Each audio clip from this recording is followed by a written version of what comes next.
A species of bat is in danger of becoming extinct with its population following an exponential decay model. 5 years ago, the total population of the species was 2,000. 2 years ago, the total population of the species was 1,400.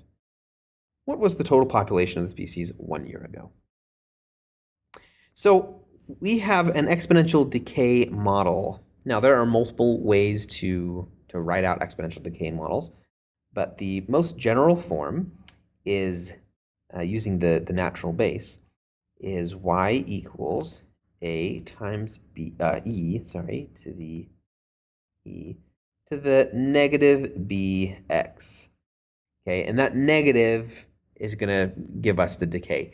If you just wrote it as b to the x, it actually would still work out because you'd end up with a negative number for b. And so it doesn't really matter how you think about it. I'm just going to put that negative there just so that we are used to seeing the negative right off the bat. All right, so we've got a couple of data points here. 5 years ago, the population was 2,000. Now I'm just going to pick t time equals 0 for 5 years ago, all right, just to keep it simple.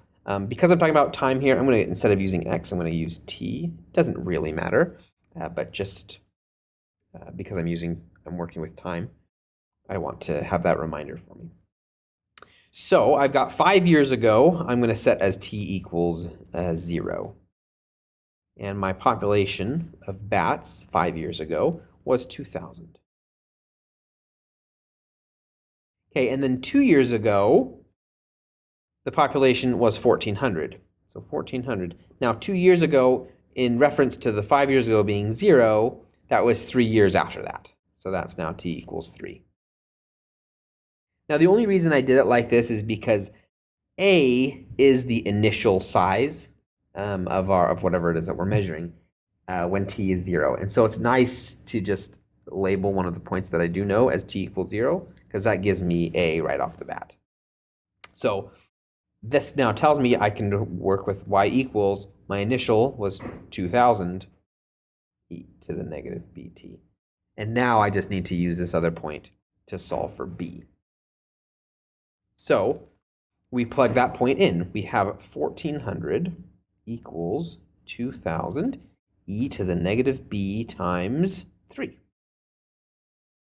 And now I can solve for b. I divide both sides by 2,000. And that gives me 0.7 equals e to the negative 3b. Then to get rid of that base of e, we just use the natural log. So natural log of 0.7 equals negative 3b. Okay, now I can divide by negative 3, and that gives me b. So b is negative natural log of 0.7 over 3. Now, I know my function. My function to model the population size is y equals 2,000 e to the negative b, so that negative cancels there, we get natural log of 0.7 over 3 times t. That's my function that models the population size. We're looking for the population of the species 1 year ago. Again, our time equals 0, that was 5 years ago. So 1 year ago is going to be when t is 4. So we're going to go ahead and plug that in.